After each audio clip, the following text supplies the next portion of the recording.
நந்தன் பாட்டு வெளியீட்டு விழாவிற்கு வருகை தந்திருக்கிற என் உயிர்க்கினிய உறவுகள், பெரிதும் நான் போற்றுகிற மதிக்கிற ஊடகவியலாளர்கள், இங்கே அமர்ந்திருக்கிற என் அன்பிற்கினியவர்கள் அனைவருக்கும் என்னுடைய அன்பும் வணக்கமும். நந்தன்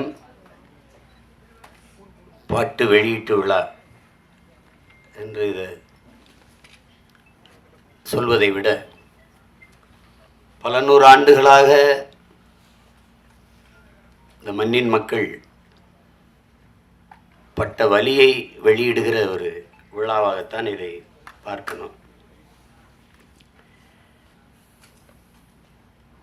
பாட்டு திறத்தாலே வையத்தை பாலித்திட வேண்டும், பெரும்பாவளன் பாரதி. பன்னொன்று பாடடி இன்பக் கற்கண்டு பரிமாறு துயர் தீரும் இது நல்ல தொண்டு என்று பாவேந்தன் பாரதிதாசன். பாடும் பணியே பணியாய் அருள் தேடும் என்று சுந்தர அனுபூதி. இசை வடிவாய் நின்ற நாயியே என்று அபிராமிப்பட்டர். இவர்களெல்லாம் பாடி இந்த இசையால் உலகத்தின் எல்லா துயரங்களையும் போக்க முடியும், அளப்பரிய இன்பத்தை அடைய முடியும்.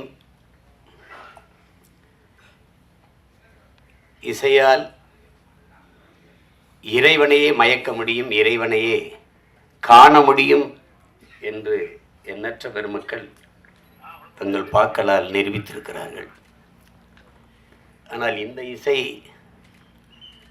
நந்தன் வெளியிடுகிற இசை, இறைவனை காண அல்ல, ஒரு நல்ல மனிதனை காண்பதற்கு, மானுடமுள்ள ஒரு மனிதனை காண்பதற்கு அவன் வெளியிடுகிற இசை. ஒளியை அடிப்படையாக வைத்து உருவாவதுதான் இசை. செவி வழியே சென்று இதயத்தை தடவி கேட்கும் உயிர்களை எல்லாம் மயக்கி தன்வயப்படுத்துகிற ஒளியே இசை, அந்த ஓசையே இசை. ஆனால் நந்தன் வெளியிடுகிற இசை இதயத்தை தடவப் போவதில்லை, அது தட்டும், பேரளவில் அது தாக்கும். அதுதான் நந்தனுடைய இசை.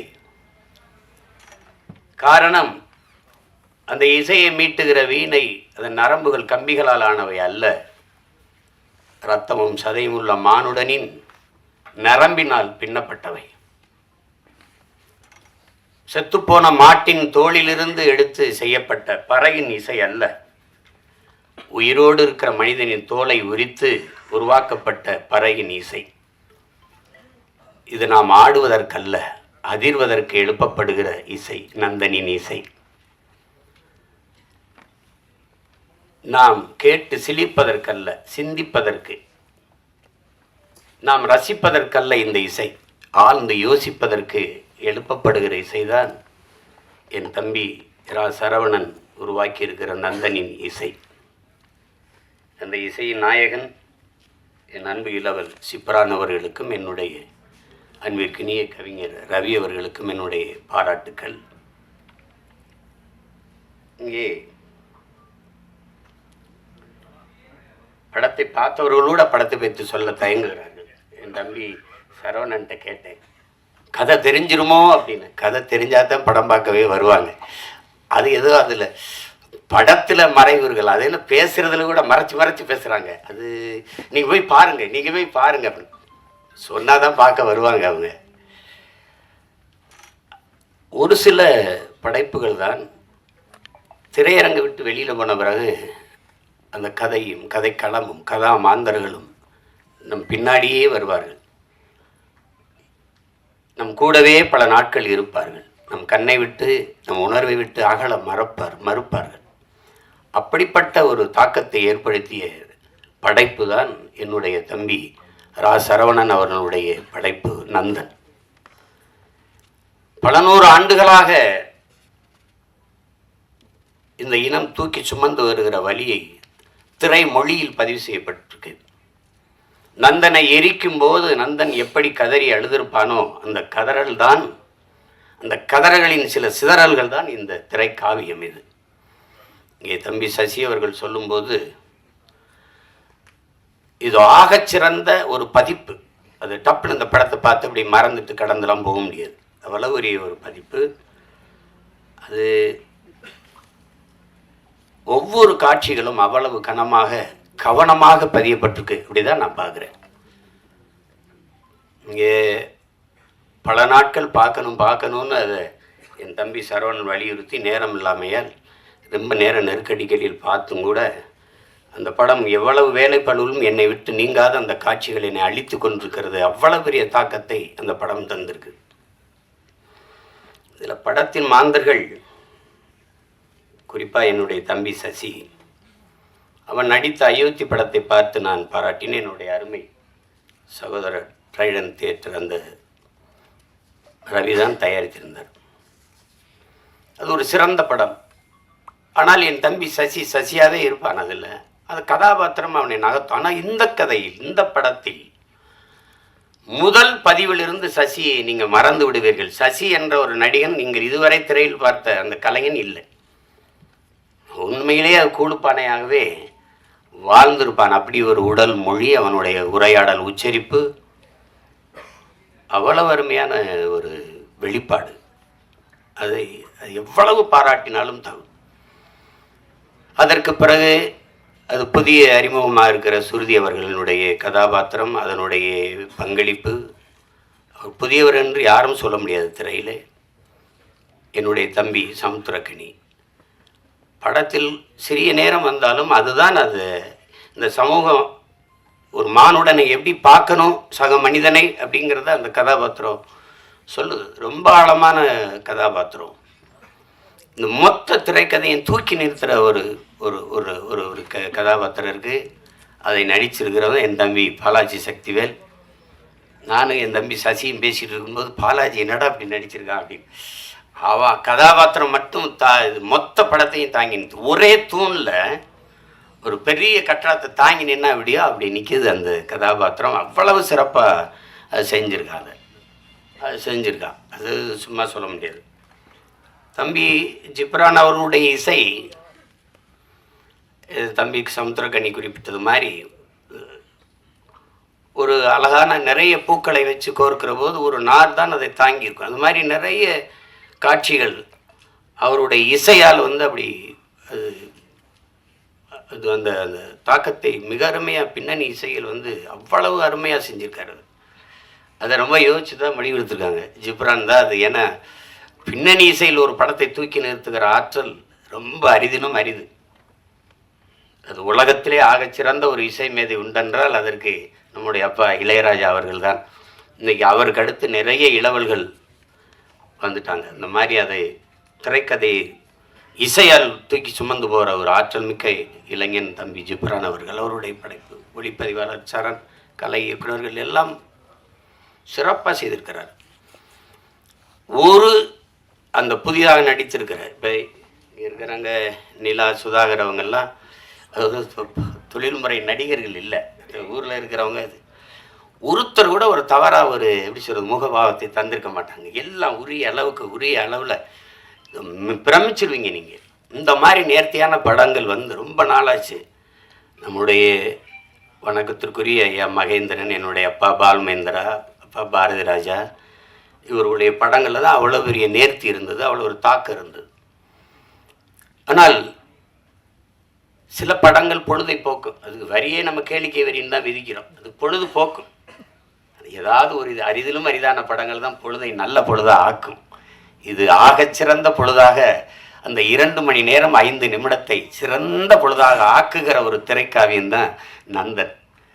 அது என் தம்பி இதுக்கு முன்னாடி கத்துக்குட்டி இந்த உடன்பிறப்புலாம் எடுத்திருந்தாலும் கூட இந்த 3வது பதிப்பு மிக முத்தான பதிப்பு. அப்படி தான் நான் பார்க்குறேன். அது திரையரங்கு படம் முடிச்சுட்டு நாங்கள் ரொம்ப அவசரமாக போனாலும் நான் போகவே இல்லை. என்னுடைய மனைவியெல்லாம் அந்த கடைசி காட்சியிலேருந்து திரும்பிக்கிட்டு அழுதுகிட்டு இருந்தாங்க. அது அவ்வளவு நெகிழ்ச்சியாக இருந்தது. அது அவங்களுக்கு இவங்கெல்லாம் சொல்ல பயப்படுவாங்க கதையை. நான் சொல்கிற கதை மிக ஆழமான கதை. தமிழ்நிலத்தில் மட்டும் இல்லை, இந்திய பெருநிலம் முழுமைக்கும் இன்றும் நம்மோடு இருக்கிற சக மனிதர்கள், நம்மை போல எலும்பு நரம்பு ரத்தம் சதை பசி உறக்கம் கனவு கண்ணீர் கொண்ட சக மனிதர்கள் எவ்வளவு தூரம் இந்த மண்ணிலே நசுக்கப்படுகிறார்கள், ஒடுக்கப்படுகிறார்கள், ஒதுக்கப்படுகிறார்கள் என்பதை உணர்த்துகிற ஒரு ஒப்பற்ற திரைக்காவியம்தான் இந்த நந்தன்.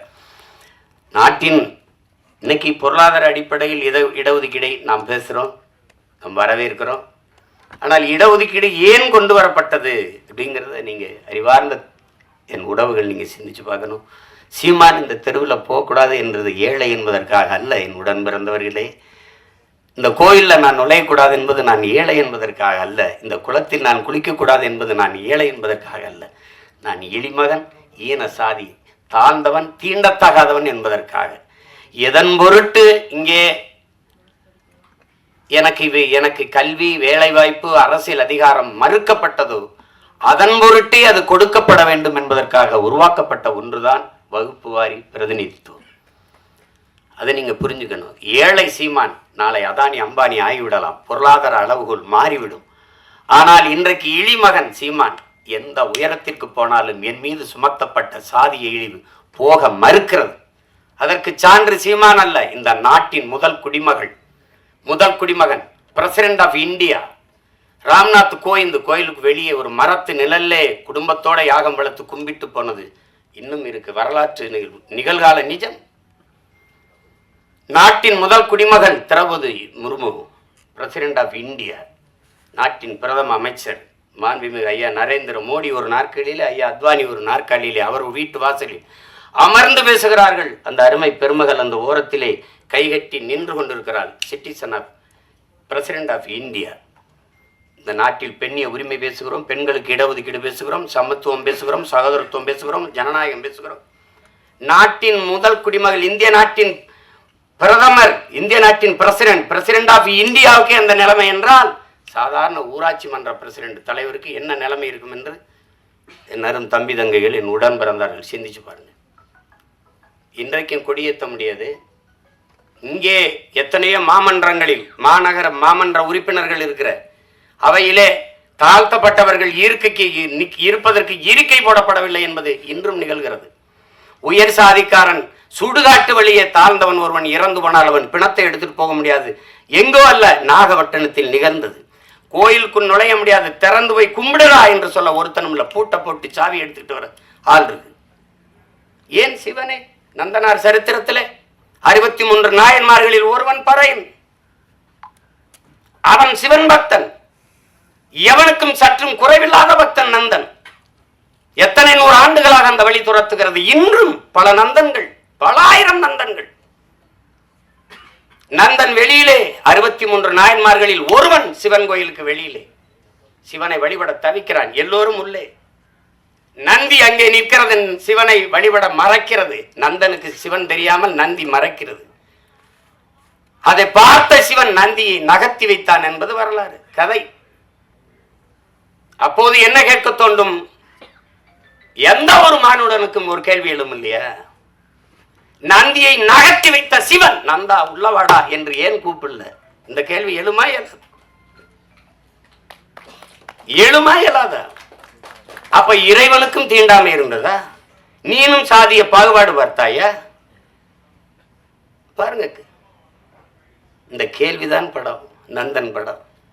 சாதிய இழிவை துடைத்தெறிய போராடாமல் இருப்பதை விட செத்து ஒழிவதே மேலானது. அண்ணல் அம்பேத்கர். இந்த வார்த்தையில வலி இருக்குதா? அதை உணர முடியுதா?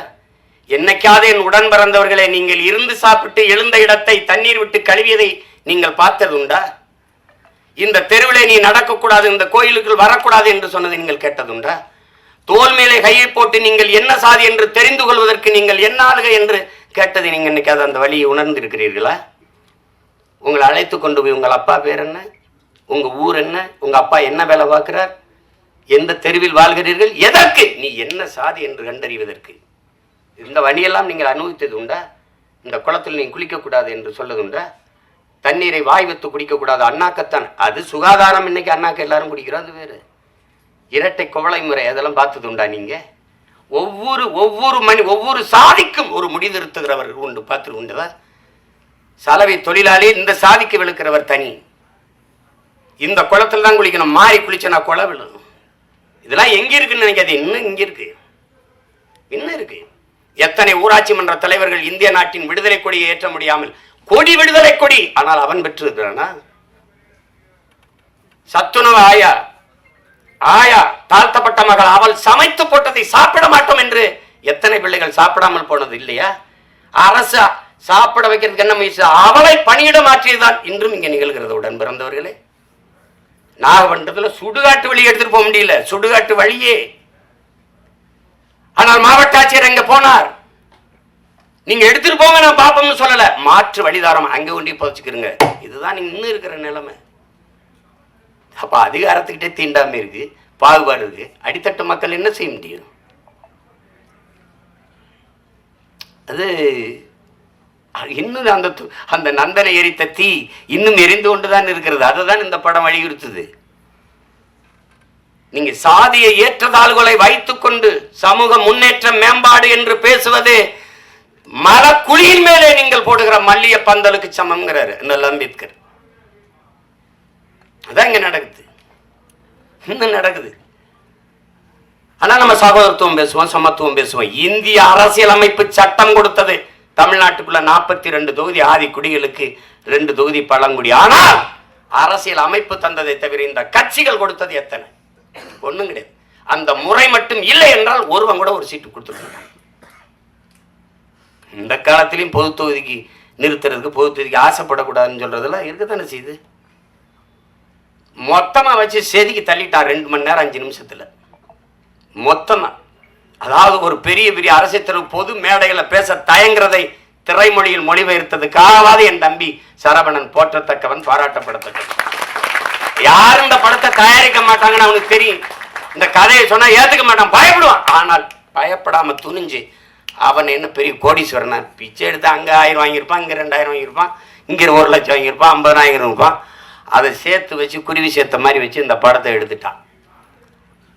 அந்த படத்தை எவ்வளவு திறமை இருந்தாலும் வாய்ப்பில்லை என்றால் அது வெளிப்படாது.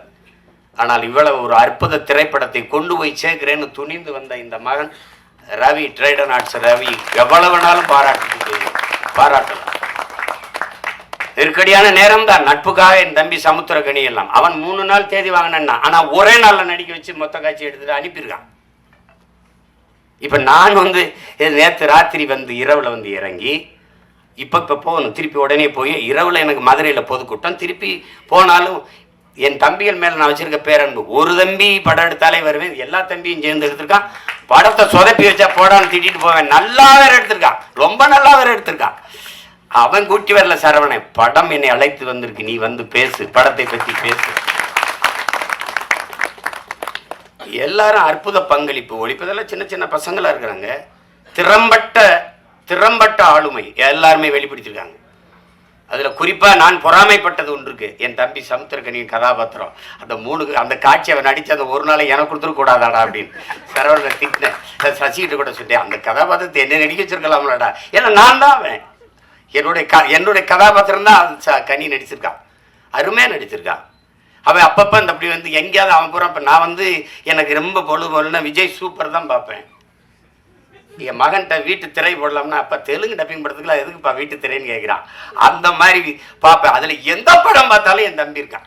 மகேஷ் பாவோட நடிக்கிறான், ரவி தேஜாவோட சண்டையை போடுறான், அங்கே பார்க்குற எல்லாரோட இருக்கான். நான் சொன்னேன், டேய் சசியா எப்போ எந்த படத்துலையும் இருக்கான் அவன். அவங்க கேமரா இல்லாமல் கூட போனாலும் போவாங்க. இவருக்கு தம்பி கனி இல்லாமல் படப்பிடிப்பு போக மாட்டாங்க. அந்த நேரத்திலையும் பார்த்தா இப்போ சொல்லிட்டு இருப்பான், காலையில் 6 மணிக்கு தூங்காமல் குளிச்சுட்டு வந்துருக்கான். அண்ணன் தூங்கிடுவா கொஞ்சம் நேரம் கேட்குறான். இப்போ திருப்பி அவன் தேனிக்கு போகணும், நான் மதுரைக்கு போகணும். அத்தனை ஓட்டங்களுக்கு இடையில ஒரு கொஞ்சம் நேரம் நில்லுங்கடான்னு இந்த படம் நிறுத்தி வச்சிருக்குன்னா அது காரணம் அந்த படத்தில் இருக்கிற தாக்கம் தான். நான் சும்மா சொல்ல, நல்லா இருக்குன்னா நல்லா இருக்கு, நல்லா இல்லைன்னா அப்புறம் போயிட்டு பேசிட்டா. என் தம்பி பொண்ணு பார்க்க போன கதை தான் சொல்லுவாங்கல்ல, நான் போயிட்டு வரட்டா அப்படின்னு. இன்னும் நீங்க இது எவ்வளவு காலத்தில் இருந்து இருக்குது பாருங்க. இன்னைக்கு நேற்று நம்மளை தொடரல. பிறப்பு ஒக்கும் எல்லா உயிருக்கும் என்று பாட வேண்டிய தேவை ஏன் வள்ளுவ பெருமகனாருக்கு வந்தது? பகுத்துண்டு பல் உயிர்கள் ஓம்புக என்று ஏன் சொல்ல வேண்டிய அவசியம் இருந்தது? சாதி இரண்டொழிய வேறில்லை சாற்றுங்கால் நீதி வழிவா நெறிமுறையில் மேதினியில் இட்டோர் பெரியார் இடாதார் ஈழிகுலத்தோர் பட்டாங்கில் உள்ளபடி என்று பாட வேண்டிய அவை பெருமாட்டிக்கு ஏன் வந்தது? பறச்சியாவதேதடா பணத்தியாதேவதா இறைச்சி தோல் எலும்புல இலக்கமிட்டு இருக்குது என்று பாட வேண்டிய சித்தர் சிவாக்கியருக்கு ஏன் வந்தது? எதுக்கு வருது? யாரு மேல கீறினாலும் ரத்தம் ஒண்ணுதான். ஆக மொத்தம் நீ நானும் 10 மாதம் தான். தாத்தா பட்டுக்கோட்டைக்கு ஏன் வந்தது? சாதிகள் இல்லையடி பாப்பா குல தாழ்ச்சி உயர்ச்சி சொல்லல் பாவம் நீதி உயர்ந்த மதிகல்வி அன்பு நிறைய உடையோர் மேலோங்கிறான். யாரு? பாரதி. என்ன எல்லாம் கேட்பான், பாட்டன் பாரதிங்கிற. அப்படி சீமானுக்கு எப்படி பாரதி பாட்டன் ஆயிட்டா அப்படின்னு வெறிவர் மேலே பெரியாரது எல்லாருக்கும் தந்தையா இருக்கும்போது பாரதி எனக்கு பாட்டனா இருக்கிறது என்ன உங்களுக்கு பிரச்சனை? என்ன பிரச்சனை? சோனியா காந்தி அன்னையா இருக்கும்போது பாரதி எனக்கு பாட்டனாவும் ஊவேசா எனக்கு தாத்தாவா இருக்குல்ல, என்ன பிரச்சனை? சாதிகள் இல்லையடி பாப்பா என்று பாடியவனை பாப்பான் என்று சொல்லிக் கொடுத்தவன் இறங்க. எப்படி இருக்கு? ஆழ்ந்து போங்க, வலிக்கும், இறங்குங்க. நான் இப்படித்தான் என் வீட்டு வாலி விழுந்துருச்சுன்னு தான் கிணத்துக்குள்ள குதிச்சேன். மூலிகை போகும்போது என் பரம்பரையே உள்ள கிடக்குன்னு தெரிஞ்சு முதல்ல என் வாலி எடுக்கத்தான் இறங்கினேன் நான் கிணத்துக்குள்ள. அது உலங்க பாருங்க, இருட்டறையில் உள்ளதா உலகம் சாதி இருக்கின்றதென்பானும் இருக்கின்றானே என்றான் புரட்சி பாவலன். பாருங்க, தமிழுக்கும் அமுதன் என்று பேர் அந்த தமிழ் இன்பத்தமிழ் எங்கள் உயிருக்கு நேர்ந்து பாடிய பாரதிதாசன் புரட்சி பாவலன். தமிழ் வளர்த்தல் ஒன்று, சாதி ஒழித்தல் மற்றொன்று என்று பாடல. சாதி ஒழித்தல் ஒன்று, நல்ல தமிழ் வளர்த்தல் மற்றொன்று. நான் முதல்ல ஒழிக்கணும்டா சாதி. என்ன கடவுள் வரி சமய வரி கண்ணன் நிகர் தமிழுக்கு நோய் நோய் நோயே இடை வந்த சாதி எனும் இடர் ஒழிந்தால் ஆள்வது நம் தாய் தாய் தாயேன்னா அதை ஒழிக்கணும்டா அப்படின்னா. அப்புறம் எங்கிட்ட சகோதரத்துவம் சமத்துவம் ஜனநாயகம் ஏன் பேசுற? ஏன் பேசுற? மக்கள் அப்படி இருக்கானா? இல்ல. அயோத்தியில ஒரு பொது தொகுதியில் அகிலேஷ் யாதவ் ஒரு தாழ்த்தப்பட்ட தமிழ் மகனை நிறுத்தி பொது தொகுதியில வென்றான். மக்கள் சரியாக இருக்கான். 21 தேர்தலில் 16 இடங்கள் பொது தொகுதியை கொடுத்த ஆதி தமிழ் குடிகளுக்கு. என் அரும் சொந்தங்களை உங்கள்கிட்ட சொல்றேன், நீங்க வேணா எடுத்து புள்ளி வரங்களை பாருங்க. நான் பொது தொகுதியில் ஆதி தமிழ் பிள்ளைகளை நிறுத்திய இடத்தில் தான் எனக்கு வாக்கு அதிகம். நீங்க எடுத்து பாருங்க வேணா புள்ளி விவரங்களை. அப்ப மக்கள் சரியா இருக்காங்க, நீ சரியா இல்ல. எல்லா வழியும் மொத்தமா ஒரு படம் பேசுதுன்னா அது நந்தன் பேசுது. அந்த படத்துக்கு பேர் பொருத்தம் அப்படி இருக்கு. நந்தனார் சரித்திரம் நீங்க அது பார்த்துருக்க முடியும். இப்ப அப்பெல்லாம் நாடகமா கூட வந்துச்சு, இப்ப இல்ல. அதுதான் அந்த நந்தனை எரித்த தீயில் ஒரு ஒரு கொஞ்சம் எடுத்துட்டு வந்துதான் எரிய விட்டுருக்கான் என் தம்பி. அந்த நந்தன்ல கயிறைய வச்சிருக்கான் பாருங்க. கல்வி அறிவற்ற சமூகம், படிக்க பள்ளிக்கூடம் கல்வி என்ன சொல்றது, கல்வி வரவே மறுத்த சமூகம் நாங்க. SC ST schedule tribes SC பறையர் சேவேந்தரர் எல்லாருக்கும் இடஒதுக்கீடு இருக்கு. 18 விழுக்காடுங்கிறீங்க. முதல்ல எஸ்டிக்கு கம்யூனிட்டி சர்டிபிகேட் இருக்கா? சாதி சான்றிதழ் இருக்கா? ஆதி தமிழ் குடி குறவருக்கு இருளருக்கு சாதி சான்றிதழ் இருக்கா? இல்ல. திருவண்ணாமலை மாவட்டத்தில் இல்லாம போராடும் போது இங்கிருந்து நான் வண்டி எடுத்துட்டு போய் அந்த மக்களோட உட்கார்ந்து பள்ளிக்கூடத்தை விட்டு கர்ப்பிணி பெண்கள் வேலைக்கு போகாம அந்த குறவர்குடி மக்கள் உட்கார்ந்து அவங்களோட உட்கார்ந்து போராடி 3000 பேருக்கு சாதி சான்றிதழை நான் பெற்றுக் கொடுத்திருக்கிறேன் என்றால் அப்ப எந்த நிலைமையில் அவன் மக்கள் இருக்கான்? சாதி சான்றிதழ் இல்லாதவன் என்ன சலுகையை பெற முடியும்? ரேஷன்ல அரிசி போடுறான், சரிதான். ரேஷன் கார்டுல தானே வாங்க முடியும், கார்டே இல்லையே. அந்த மக்களின் வலியை நீங்க அது பார்த்தாதான் தெரியும், அனுபவிச்சானது என்ன தெரியும்.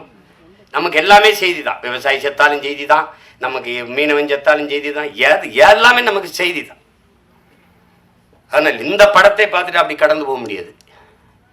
பத்திரிகை இதழியல் உறவுகளுக்கெல்லாம் போட்டு காமிச்சாரா இல்லையான்னு தெரியல. நீங்க பார்க்கும்போது நான் பேசுற அந்த உணர்வு உங்களுக்கு புரியும். இது அது அவ்வளவு சிறந்த ஒரு படைப்பு. அதுக்கு எடுக்கிறதுக்கு ஒரு அசாத்திய துணிவு வேணும். கதைக்களத்தை முதல்ல உள்வாங்கணும். அந்த கதாபாத்திரங்களை அந்த திரைக்கதை அவ்வளவு செறிவா அவர் அந்த வழியை ஏற்படுத்துற அளவுக்கு செதுக்கிட்ட ரொம்ப அசாத்தியமான ஒரு படைப்பு. சமீப காலத்தில் ஒரு நீங்கள் தெருவில் நடந்துக்கிட்டே போகும்போது ஒரு அழகான ஒரு இடத்த பார்த்தா நின்று கொஞ்சம் நேரம் பார்ப்பீங்கள்ல, அப்படி எத்தனையோ படம் பார்த்து நீங்கள் கடந்து போனாலும் நந்தன் படத்தை கொஞ்சம் நேரம் நின்று அப்படி பார்ப்பீங்க. அப்படி ஒரு தாக்கத்தை ஏற்படுத்தக்கூடிய படம்.